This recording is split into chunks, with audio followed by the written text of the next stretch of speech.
Hello friends, welcome back to our channel. మన భారతదేశం అనేక దేవాలయాలతో నిండిన పవిత్ర భూమి. సాధారణంగా ఆలయం అంటే మనసుకు ప్రశాంతత ఇచ్చే స్థలం, భక్తిని పెంచే ప్రదేశం, ఆశను నింపే ఆధ్యాత్మిక కేంద్రం. కానీ భారతదేశంలోని కొన్ని ఆలయాలు మాత్రం భక్తితో పాటు ఒక తెలియని భయాన్ని కూడా కలిగిస్తాయి. అక్కడి వాతావరణం, అక్కడ వినిపించే కథలు, భక్తులు చెప్పే అనుభవాలు అన్నీ కలిపి ఆ ప్రదేశాలను మరింత రహస్యంగా మార్చాయి. ఈ ఆలయాల గురించి వినగానే కొందరికి ఆసక్తి కలుగుతుంది. మరికొందరికి వెన్నులో వణుకు పుడుతుంది. ఎందుకంటే అక్కడ జరిగే కొన్ని సంఘటనలు సాధారణంగా అర్థం చేసుకోలేనివిగా అనిపిస్తాయి. అందుకే ఈరోజు భారతదేశంలోని 5 భయంకర ఆలయాల గురించి తెలుసుకుందాం. ఇవి నిజంగా ఆత్మల సంచారం ఉన్న ప్రదేశాలా, లేక ప్రజల విశ్వాసాలు కాలక్రమంలో రహస్యాలుగా మారిపోయాయా అన్నదే ప్రతి ఒక్కరూ తమదైన విధంగా ఆలోచించాల్సిన విషయం. మొదటిగా రాజస్థాన్లోని ప్రసిద్ధ మెహందీపూర్ బాలాజీ ఆలయం గురించి మాట్లాడుకోవాలి. ఈ ఆలయం దేశమంతటా ఒక విభిన్నమైన పేరును సంపాదించింది. ఇక్కడికి సాధారణ దర్శనానికి మాత్రమే కాదు, తమపై చెడు ప్రభావం, దృష్టి దోషం, అశుభ శక్తుల ప్రభావం ఉందని నమ్మేవారు కూడా ఎక్కువగా వస్తారు. ఆలయంలో జరిగే ప్రార్థనలు, పూజలు, ప్రత్యేక విధానాలు చూసిన వారికి ఇది సాధారణ దేవాలయం కాదనే భావన కలుగుతోంది.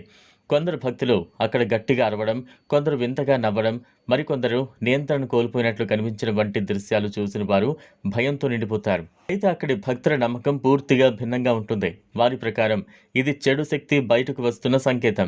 ఈ ఆలయం గురించి ఎన్నో కథలు ప్రచారంలో ఉన్నాయి. కొన్ని కుటుంబాలు తమకు ఎన్నేళ్లుగా ఉన్న సమస్యలు ఇక్కడికి వచ్చిన తర్వాత తగ్గాయని చెబుతారు. ఈ కారణంగా మెహందీపూర్ బాలాజీ ఆలయం భక్తి, భయం, రహస్యం అన్ని కలిసిన ఒక అత్యంత విచిత్రమైన క్షేత్రంగా భావించబడుతోంది. రెండవది మహారాష్ట్రలోని శనిసింగ్నాపూర్ ఆలయం. ఇది సాధారణంగా భయంకర ఆలయం అనే కంటే గంభీరమైన దైవశక్తి ఉన్న క్షేత్రంగా ప్రసిద్ధి చెందింది. ఇక్కడ శనిదేవుని మహిమపై ప్రజలకు చాలా బలమైన విశ్వాసం ఉంది. ఈ గ్రామం గురించి మాట్లాడితే ఎక్కువగా చెప్పబడే విషయం ఏంటంటే, ఇక్కడి ఇళ్లకు చాలా కాలంగా తలుపులు ఉండవని నమ్మకం. ఎందుకంటే ఈ గ్రామాన్ని స్వయంగా శనిదేవుడే కాపాడుతున్నాడని స్థానికులు భావిస్తారు.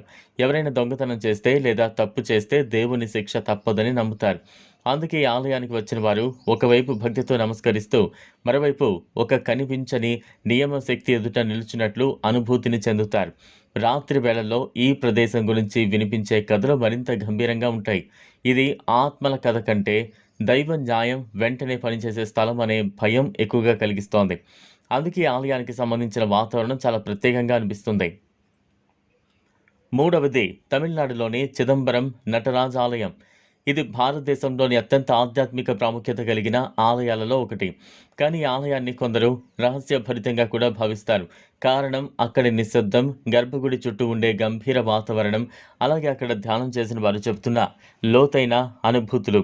చాలామంది ఇది భయంకరమైన ప్రదేశం కాదని, కానీ ఒక కనిపించని ఉనికి ఉన్నట్లు అనిపించే ప్రదేశమని చెబుతారు. దేవుని సాన్నిధ్యం ఒక శక్తి రూపంలో అక్కడ వ్యాపించి ఉందనే భావన భక్తుల్లో బలంగా ఉంటుంది. కొందరికి అక్కడ నిలబడగానే మాటలు రావని, కొందరికి మనసు చాలా లోతుగా దిగిపోతుందని, మరికొందరికి తెలియని గౌరవ భయం కలుగుతుందని అనుభవాలు వినిపిస్తాయి. అందుకే ఈ ఆలయాన్ని హంటెడ్ ప్లేస్ అని కాకుండా మిస్టీరియస్ స్పిరిచువల్ జోన్ అని చెప్పడం మరింత సరైనది. నాలుగవది వారణాసిలోని ఆధ్యాత్మిక వాతావరణం. వారణాసి అనగానే మోక్షం, అంత్యక్రియలు, శివతత్వం, గాఢమైన ఆధ్యాత్మికత అన్నీ ఒకేసారి గుర్తుకు వస్తాయి. అక్కడ జీవితం, మరణం రెండూ చాలా దగ్గరగా అనిపిస్తాయి. ఈ కారణంగా వారణాసి చుట్టూ ఎన్నో రహస్యమైన కథలు, అఘోర సంప్రదాయాలు గురించి వినిపించే మాటలు, ఆత్మల అనుభూతుల గురించి నమ్మకాలు విస్తరించాయి. ముఖ్యంగా రాత్రి వేళ గంగా ఘాట్లు, పురాతన వీధులు, చిన్న శివాలయాల చుట్టూ ఉండే గంభీర వాతావరణం అనేక మందికి ఒక విభిన్నమైన అనుభూతిని కలిగిస్తోంది. అయితే ఇది సినిమా లాంటి భయం కాదు. జీవితం తాత్కాలికమని, మరణం నిజమని, దాని తర్వాతి రహస్యాలు మన అర్థానికి అతీతమని గుర్తు చేసే లోతైన భావన. అందుకే వారణాసి కొందరికి పవిత్ర క్షేత్రం, మరికొందరికి ఆత్మల నగరం, ఇంకొంతమందికి మోక్షం మరియు రహస్యాల మధ్య నిలిచిన ఒక అద్భుత అనుభవంగా అనిపిస్తుంది. ఐదవది కేరళలోని కొడుంగల్లూరు భగవతి ఆలయం. ఈ ఆలయం గురించి చాలామంది భక్తి మరియు ఉగ్రశక్తి రెండూ కలిసిన ప్రదేశంగా చెబుతారు. ముఖ్యంగా ఇక్కడ జరిగే కొన్ని సంప్రదాయాలు, ఉత్సవాల సమయంలో కనిపించే ఉత్సాహభరిత వాతావరణం, భక్తుల ప్రవర్తన ఈ ఆలయాన్ని మరింత భిన్నంగా చూపిస్తాయి. కొందరికి అక్కడి శక్తి చాలా గట్టిగా అనిపిస్తుందని, ఇది సాధారణ ఆలయాల ప్రశాంతతతో పోలిస్తే భిన్నంగా ఉంటుందని అనిపిస్తుంది. కొన్ని కథల్లో అక్కడి వాతావరణాన్ని చూసి భయం కలిగిందని చెబుతారు. కానీ భక్తుల దృష్టిలో అది భయం కాదు, అమ్మవారి ఉగ్రరూప శక్తి. అందుకే ఈ ఆలయం కూడా విచిత్రమైన, గంభీరమైన, రహస్యభరితమైన క్షేత్రాల జాబితాలో తరచూ వినిపిస్తుంది. చివరికి ఒక విషయం మాత్రం స్పష్టం: ఈ ఆలయాల్లో నిజంగానే ఆత్మల సంచారం ఉందా లేదా అన్నది మనం ఖచ్చితంగా చెప్పలేం. ఎందుకంటే ఇలాంటి విషయాల్లో శాస్త్రీయంగా నిరూపించడం చాలా కష్టం. కానీ ప్రజల నమ్మకాలు, అనుభవాలు, తరాలుగా వస్తున్న కథలు మాత్రం ఈ ప్రదేశాలకు ఒక ప్రత్యేకమైన గుర్తింపును తెచ్చాయి. మెహందీపూర్ బాలాజీ చెడు శక్తులను తొలగించే స్థలంగా పేరు తెచ్చుకుంటే, శని సింగ్నాపూర్ దైవ న్యాయాన్ని గుర్తు చేస్తుంది. చిదంబరం కనిపించని ఆధ్యాత్మిక ఉనికి గురించి ఆలోచింపజేస్తోంది.